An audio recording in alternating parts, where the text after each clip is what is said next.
Ôi, dạ.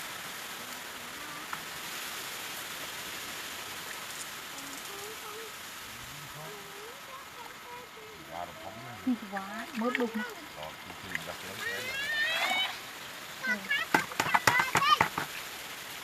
Không cho ma con, quá sao nè. Mà rồi kìa, mà rồi lại chữ. Muốn sao mình lôn trên chọc. Tôi được, tao tao. Dạ, khởi tray nè. Nè. Nè.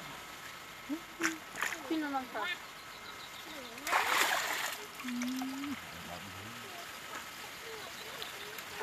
Không lại. Bơ đây. Khó nó chẳng chữ. Bà chữ còn chữ đại.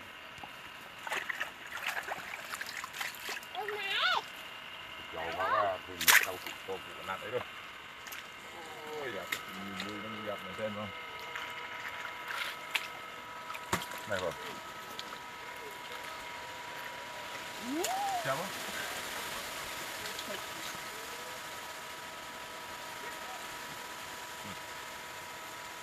Chợ bán nhọt đấy nhưng mình khơi anh nước. Nam này. Thấy không? Đừng mà khổ mát mưa à. Hôm đáy à. Hôm nay nè.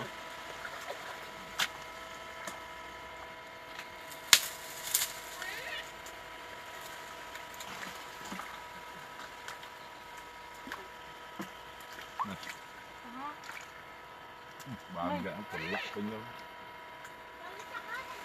Đi mình ai. Nàng. Ôi một tòa.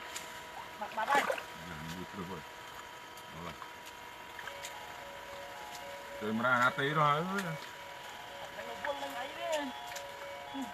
Nè.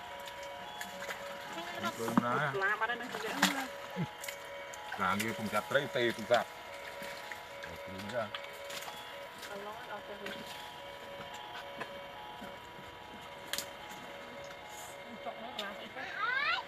Mày, ngồi lăn vậy, tôi sắp mày.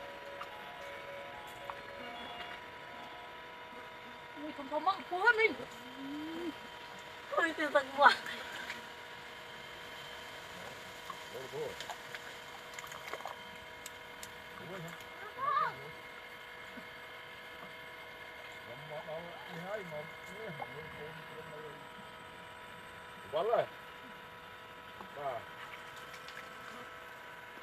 Lên nào mà tơ này rồi là bom tơ.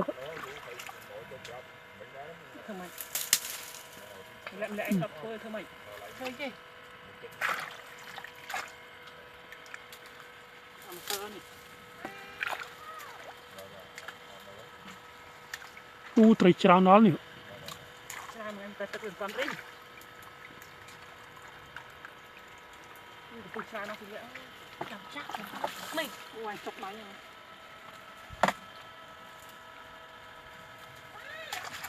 ơi, nhận đánh cậu ơi. Chọc nhẹ.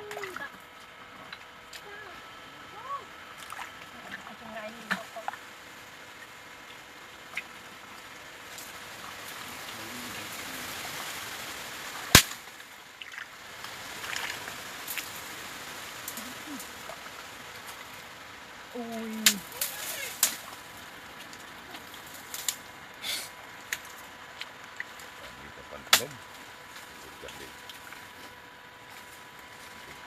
Để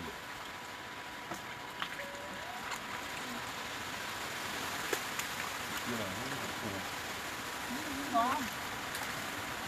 chào cô. Mình là chào cô sáng từ chế làm chào cô.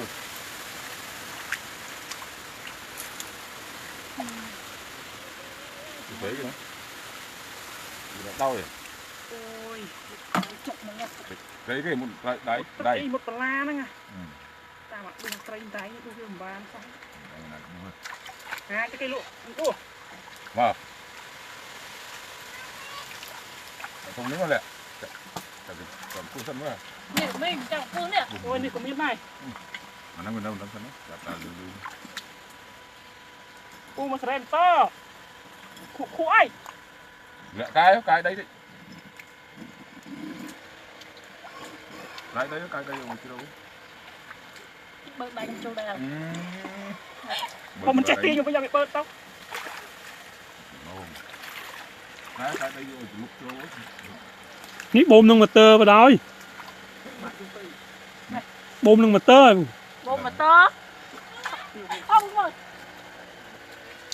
mình ơi cái ôi cái ao đi ăn cái đó rồi cút trời trao nó cái đâu rồi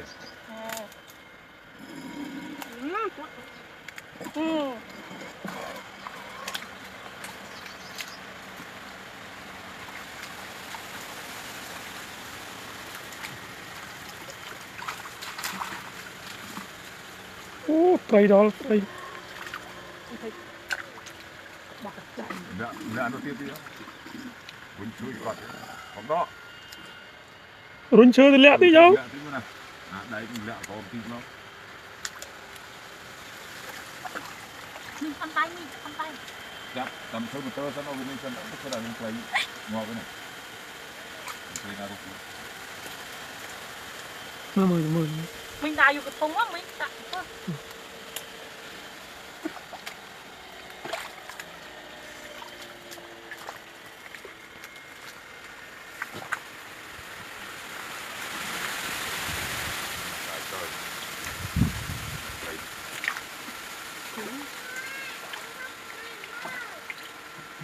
mà thấy con lạ mơn vai ông mơn nó chóc ấy ô nó tên này thấy chán này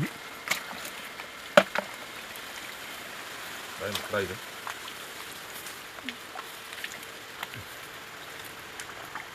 làm phóng đấy ui một đai ui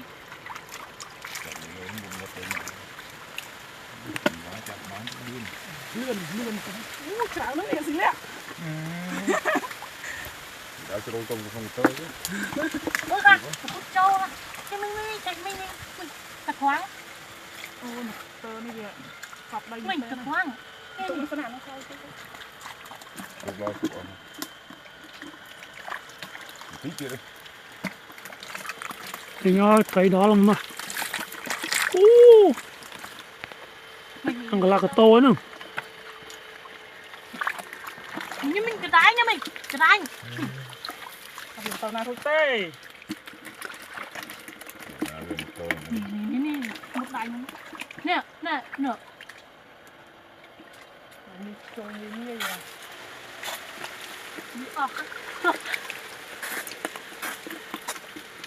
mình cài chứ bôm nông mặt tơ mình chập vào nó nè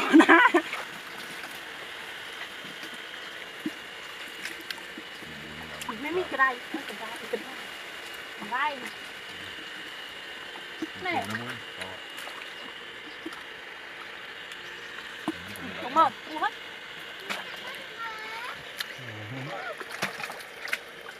cái này mình lo nên con này đấy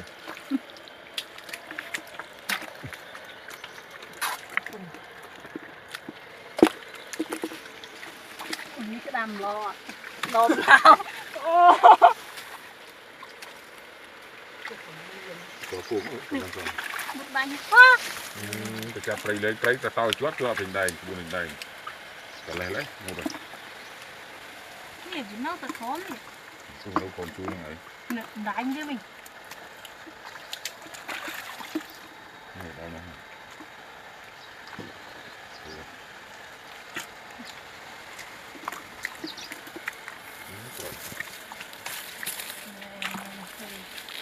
mình làm nữa ăn dài nữa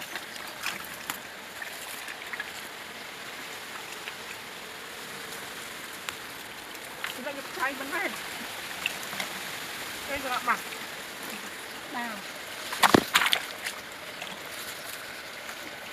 đi bơi khọc khỏa vào trong bơi lưu và thực cặp vui tranh tới nói à nói đầu tiên là đấy kia cái mót đang tính nó nó cái làm nó nó ấy bơi sụt chắc cái nốt rồi tay thom nó phải toán này ô trời bên đây nó mà luôn tay cái nhắc đuổi ban mé nữa nè làm rồi đây ô trời trao nó lắm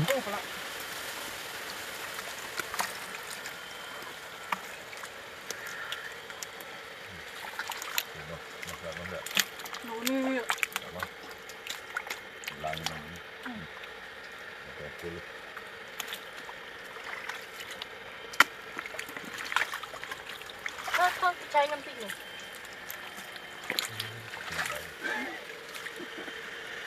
hiền chụp môi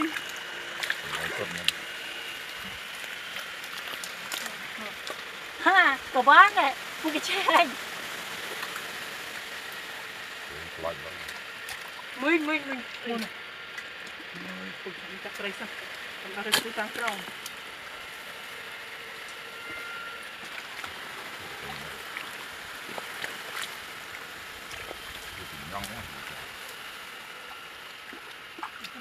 còn chưa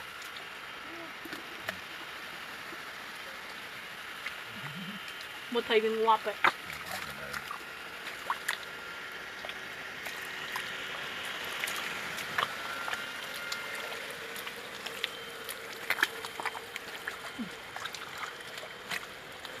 tôi bằng ông đó mà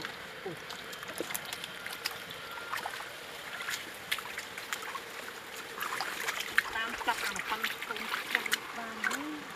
không ban mến nhìn dài người chăm đánh can muốn tầm mơ đi tôi voi không ạ còn đâu hoặc can không đã cho mò ui nó đậu lên nó á một đó